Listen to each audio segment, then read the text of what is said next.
প্রায় 15 বছরের কম বয়সে বাবা হয়েছে 11,95,230 জন। কিংবা ধরুন ঠাকুরদার থেকে 40 বছর কম বয়স 3,29,000। কিংবা ধরুন প্রায় 13.5 লক্ষ ভোটারের বাবা মায়ের নাম এক। কোথাও এখানে না এন্ট্রিতে গলদের ব্যাপারটাও বোঝা যাচ্ছে, এবং এই এন্ট্রিতে গলদ আজ নয়, আমি বলছি 1950 সাল থেকে, স্যার আসবো, 1950 সাল থেকে আজ অবধি এন্ট্রিতে গলদের ব্যাপারটা ভুল করতে পারবেন না। এমন অনেক জায়গায় দেখা গেছে কারো নাম SAM, তার নাম হয়ে গেছে SOM। এগুলো এন্ট্রিতে গলদ, হিউম্যান এরার। কিংবা ধরুন কেউ মারা গিয়েছে, তার নাম কাটাই হয়নি, কিংবা কেউ স্থানান্তরিত হয়েছে অন্য জায়গায়, অন্য রাজ্যে গিয়ে নাম তুলেছে, এখানে তার নাম পড়ে রয়েছে। সেন্ট্রালাইজ সিস্টেমের অভাব, এটা কংগ্রেস, তৃণমূল এবং আশা করছি আপনারাও অস্বীকার করবেন না, সিস্টেমে গলদ ছিল, আজ থেকে নয়, 1950 সাল থেকে। সেই গলদ এখনো পর্যন্ত ঠিক হয়নি। আরে ডিজিটাল ইন্ডিয়া তো হয়েছে কয়েক বছর হলো, তাও রাতারাতি চাপিয়ে দেওয়া হয়েছে আমাদের ঘাড়ে পয়সার হাত ধরে, তাই জন্য মানুষ পোস্ট হয়েছে। এই কম্পিউটার বাংলায় এক সময় একটা দল আসতেই দেয়নি, ডিজিটালাইজেশনের এগেনস্টে গিয়ে চূড়ান্ত প্রশ্ন করেছে। সেখানে গিয়ে আজকে ডিজিটাল ডেটা অনেক জায়গায় পাওয়াই যাচ্ছে না, এর দায়টা কে নেবে? একটা কথা স্পষ্ট করে দিই, সবাই তখন বলেছিলেন, বিজেপির অরিজিৎ বক্সি তিনিও আমার সঙ্গে এই শোতে বলেছিলেন যে দেখুন, SIR এর সঙ্গে নাগরিকত্ব আইন কিংবা নাগরিকত্বের কোনো রকম সম্পর্ক নেই। প্রথম দিন থেকে একটা প্রশ্ন তুলেছিলাম, হাউ ইজ ইট পসিবল? মানে রাজনৈতিক ন্যারেটিভের জন্য অনেকে অনেক রকম কথা বলেন, কিন্তু আপনি তো সত্যটাকে অস্বীকার করতে পারবেন না। সেই ছোটোবেলা থেকে আমরা জানি, আমরা কেন, আপনিও জানেন, যে কোনো দেশের মানুষ জানে ভোট সেই দিতে পারে যে দেশের নাগরিক। আপনার ভোটাধিকার চলে যাওয়া মানে টেকনিক্যালি আপনি ওই দেশের নাগরিক নন। এটা ইলেকশন কমিশন স্পেল আউট করে না বললেও এটাই সত্যি। তাহলে এই SIR 24 বছর পর যেটা করা হচ্ছে, সেটা কি আসলে ঝাড়াই বাছাই চলছে? সন্টুদা, দেখো, আম্বেদকরের সবচাইতে আদি নির্বাচনের সংস্কারের যে প্রথম স্লটটায় 16 নম্বর সেকশনটা এখনও আছে। কি আছে 16 নম্বর সেকশনে? পিপুল রিপ্রেজেন্টেটিভ অ্যাক্ট 1950-তে পরিষ্কার বলা আছে, যিনি বৈধ ভোটার তিনি বৈধ নাগরিক, অর্থাৎ উল্টোটাও, যিনি বৈধ নাগরিক তিনি বৈধ ভোটার। অর্থাৎ এই যে বৈধ নাগরিকত্বের সাথে বৈধ ভোটারের সম্পর্কটা, যার একটা পূর্ণাঙ্গ রূপও SIR। আর তুমি যেটা সাংঘাতিক প্রশ্ন করলে, আমরা সেটা বারবার বলছি যে আপনার উঠলো বাই কটক যায়, হঠাৎ আপনার মনে হলো সামনে নির্বাচন 29, একটা ভয়ানক বাইনারি ভারতবর্ষে চালু করতে হবে। সে বাইনারিটা কি? SIR-এ বলো তো, বিহারে কত শতাংশ মানুষ সংখ্যালঘু মুসলিমের নাম কাটা গেছে, সংখ্যাগুরু হিন্দু কাটা গেছে। এই যে তত্ত্ব তালাশগুলো, একটু আগে বিজেপির মুখপাত্র যিনি বলছিলেন, পরিষ্কার বলে দিল বিরোধীরা গিয়ে কোনো অবজেকশন দেখাতে পারেনি। আরে বিরোধী অপদার্থ হলে কি ব্যাপারটা শাসকের পক্ষে যায়? বিহারে বিরোধী অপদার্থ, তা না হলে বিহারের SIR-এর যে ভয়ানক প্রশ্নগুলো সুপ্রিম কোর্ট তুলেছিল, সেটা নিয়ে আমরা আলোচনা করতে বসলে আমাদের মাথার থেকে পা পর্যন্ত মানে একটা গরম হাওয়া বয়ে যাবে, যে সংবিধানের সাথে কত বড় ছেলে খেলা করলে পরে SIR-এর তড়িঘড়ি SIR-এর নামে কত সাধারণ মানুষ, গরিব মানুষকে কাটা হয়েছে। বিহার পরিযায়ী শ্রমিকদের আখড়া, তুমি জানো ইলমাস, বহু লোক আছে, আর আজকেও এবারও সামান্য 3 মিনিটের একটা SIR ফর্ম পশ্চিমবঙ্গে করতে গিয়ে হাত পা কাঁপছে। কাউকে আমি আপনাদের জানিয়ে রাখি একটা কথা, যে কোথাও তৃণমূল কংগ্রেসের এই বুথে বুথে SIR ফর্ম ফিল আপের যে ক্যাম্পগুলো চালু করা হয়েছিল, আজকে কেউ মানুক না মানুক একেবারে নিরপেক্ষ জায়গা থেকে বললে তৃণমূল কংগ্রেসকে একটা ব্যাপক মাইলেজ দিয়েছে। আমি এটা শুধু সমর্থন করছি না।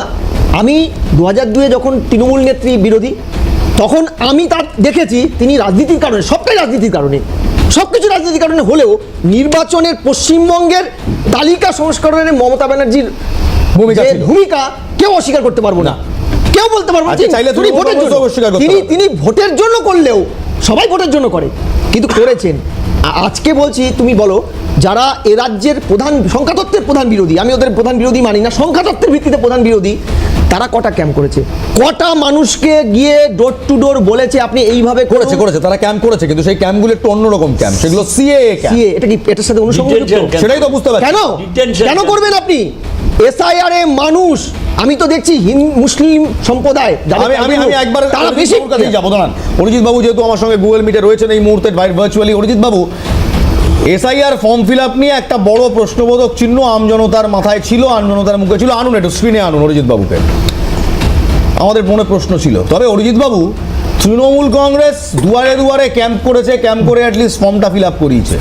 আপনারা করলেন সিএএ ক্যাম্প, তাও আবার কোথায়? একেবারে সীমান্তবর্তী এলাকায়, মতুয়া অধ্যুষিত এলাকায়। কেন একটা ফর্ম ফিল আপ ক্যাম্প তো করতে পারতেন। কিচ্ছু করেনি। আমি জানি না যে যে তথ্য আপনার যারা প্রবক্তার পার্টির প্রবক্তা রয়েছেন তারা বলছেন, তারা কেন কোন পারি আসমান বলতে? থেকে এই তথ্য খুঁজে ওই পেয়ে আপনাদের পেপার সামনে মধ্যে পরিবেশন হয় করছেন। ভারতীয় জনতা পার্টি, শুনে নিন 1 মিনিট বলে নিন। ভারতীয় জনতা পার্টির কার্যকর্তারা প্রতিটা অঞ্চলে, যেটা আপনি বললেন, যেটা ওনারা বললেন সেটা অর্ধসত্য হলো, সিএএ এবং এসআইআর দুটো নিয়েই সহায়তা ক্যাম্প খুলেছে। বড় যেটা সবচেয়ে বড় গুরুত্বপূর্ণ কথা সেটা হচ্ছে যে এই যে ক্যাম্পের কথা বলছেন, বিএলওরা তারা সম্পূর্ণভাবে তাদেরকে ট্রেনিং দেওয়া হয়েছিল যে তারা বাড়ি বাড়ি গিয়ে এবং তারা তিনবার ভোটারদের বাড়ি বাড়ি গিয়ে এই ফর্ম ফিল আপে সহযোগিতা করবে। কিন্তু সেই জায়গা থেকে বারে বারে দেখা গেছে যে শাসক দলের বিভিন্ন নেতা মন্ত্রী এবং কাউন্সিলরের চাপে পড়ে তারা কোনো এক জায়গায় বসে, কোনো এক পার্টি অফিসে বসে বা তৃণমূল নেতা চালায় এরকম কোনো ক্লাবে বসে তারা কাজটা করতে বাধ্য হয়েছেন। তাতে মানুষের জোর করে সমস্যা এই তৃণমূল নেতারা বাড়িয়েছেন, তারা বিএলওদের বহু জায়গায় মানুষের কাছে পৌঁছাতে দেননি। আমি একবার প্রদীপ্তকে আনবো। প্রদীপ্ত কি বলবেন? আপনারা মানুষের কাছে বিএলওদের পৌঁছতে দেননি? না, তাহলে তোমরা কি বসে বসে শুধুমাত্র এই কথাগুলো শুনেই গেলে, কোনো কিছু দেখাতে পারলে না? সিএনএর মতন এত বড় নেটওয়ার্ক, যারা বাংলাদেশের কোথায় লোক বসে আছে সেটা দেখিয়ে দিতে পারছে, সেটাই বলছি। আর এইখানে এটা দেখাতে পারলো না যে বিএলওদের পৌঁছাতে দিতে পারছে। রুটো দেখিয়েছি, এবার আমাদের চিফ রিপোর্টার সত্যজিৎ রুটো দেখিয়েছে। আমি এবার ভেরিফাই, সিকিউরিটি এজেন্সি ভেরিফাইও করেছে। ক্যাম্পগুলো করার একমাত্র সমস্যাটা হচ্ছে ক্যাম্পগুলো করার একমাত্র পারপাস ছিল মানুষকে ভুল বোঝানো যে আমরা তোমাদের ভোটাধিকার রক্ষা করছি, এটা তৃণমূল বোঝাতে চেয়েছিল। আচ্ছা বেশ, তবে অরিজিৎ বাবু আমার একটা প্রশ্ন রয়েছে, এসআইআর এর সাথে সিএএ এর তো কোনো সম্পর্কই ছিল না, আপনারা হঠাৎ করে সিএএ ক্যাম্প করতে গেলেন? এসআইআর এর সাথে সিএ এর কোনো সম্পর্ক ছিল না এবং সিএ এর কোনো সম্পর্ক নেই। তাহলে করলেন কেন ক্যাম্প? রাখতে হবে, কিন্তু এটাও মাথায় রাখতে হবে, একটু ধৈর্য নিয়ে শুনুন। আমি অনলাইনে রয়েছি, পরিস্থিতির সাপেক্ষে পৌঁছাতে পারিনি আজকে, একটু শুনুন। সেটা হচ্ছে সম্পর্কটা কিছু না থাকলেও সরাসরি বিষয়টা এটা মাথায় রাখতে হবে, আমরা এমন একটা প্রদেশে থাকি যার নাম পশ্চিমবঙ্গ, যার বুকে পার্টিশনের দগদগে ক্ষত রয়েছে। ভারতবর্ষের দুটো প্রদেশ পাঞ্জাব এবং পশ্চিমবঙ্গ, পার্টিশনের ক্ষত আজও বয়ে চলেছে। এবং ধর্মীয় কারণে আশপাশের দেশ থেকে উৎপীড়িত জনতা যদি সবচেয়ে বেশি কোনো রাজ্যে এসে থাকে সেটা পশ্চিমবঙ্গ। তাই পশ্চিমবঙ্গের সেই নাগরিক, সেই মানুষজন যাতে তাদের নাগরিকত্ব বা তাদের ভোটাধিকার বাদ না যায়, তাদের প্রতি ভারতীয় জনতা পার্টির কর্মীরা ডেডিকেটেডলি তাদের সার্ভিস দেবে এবং তাদের সিএ এর মাধ্যমে তাদেরকে নাগরিকত্ব দেওয়ার কাজও করবে। এটা আমরা বুক ফুলিয়ে বলছি। আমরা এসআইআর এও সাহায্য করেছি, আমরা প্যারালালি সিএ ক্যাম্প করে যারা সবচেয়ে বেশি উদ্বাস্তুদের নিয়ে সবচেয়ে কড়া বক্তব্য রেখেছেন আপনার দলের নেতা, এই মুহূর্তে রাজ্যের বিরোধী দল নেতা। আপনি যে ন্যারেটিভটা এখন দিলেন, আমি জানি এটা পার্টি লাইনের ন্যারেটিভ, তবে এই পার্টি লাইনের ন্যারেটিভের একেবারে 180 ডিগ্রি দূরে দাঁড়িয়ে শুভেন্দুবাবু যেসব ন্যারেটিভ দিয়েছে আমি চালাতে চাই না, সেগুলো আপনার আজকের এই ন্যারেটিভের সঙ্গে মিলছে না।